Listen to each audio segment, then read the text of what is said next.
What I personally would have liked to have seen in a Bioshock game is sort of a broader range of enemies. And I think in Bioshock Infinite, we really want to have a sort of a class of enemies that had a sort of a more imaginative range of powers. And we came up with this concept called the heavy hitters, who are enemies that are sort of used to not just be more powerful, but also to augment the abilities of the more traditional Bioshock enemies. You're going to come across them in certain areas of the game, and they're going to provide a really unique challenge. Red is the price of liberty. You know, we wanted an AI that really expressed sort of the very sort of clear system of beliefs that founders have, and a heavy hitter that would sort of represent that.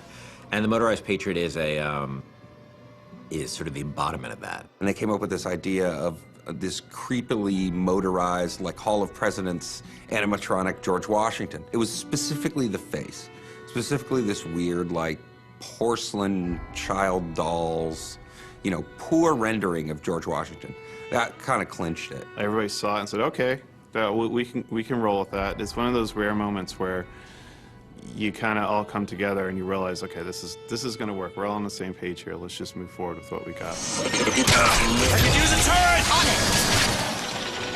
it! Booker, the gear! So the Motorized Patriot, a couple of things make him really special besides the aesthetic of him. One is that he's, unlike most of the enemies, he's completely fearless.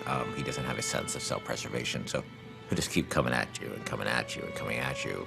You know, despite the fact that you face many different kinds of enemies in this game, you clearly can't reason with this one. He's just gonna keep coming forever, you know? He is sort of a clockwork Terminator. The other cool thing about him, he's got this Gatling gun called a pepper mill. But once you destroy the Patriot, Booker can actually go pick up the pepper mill and actually use it as a heavy weapon. And that's the only place he can get it, was from a destroyed Motorized Patriot. I mean, I also like that, you know, as he starts to take serious damage, his head he actually loses the Washington mask, and it reveals his sort of metal skeleton underneath. The thing I like most about this guy is that I think he's pretty readable as what he does. You know, he's a fairly simple guy. He's not a Swiss Army knife. He's a guy with a big gun, and I think that reads pretty well. He's got this incredible sense of heaviness. He's relentless, and just hearing sort of the things he's saying is both funny and kind of terrifying. But he's, you know, a deadly, deadly enemy.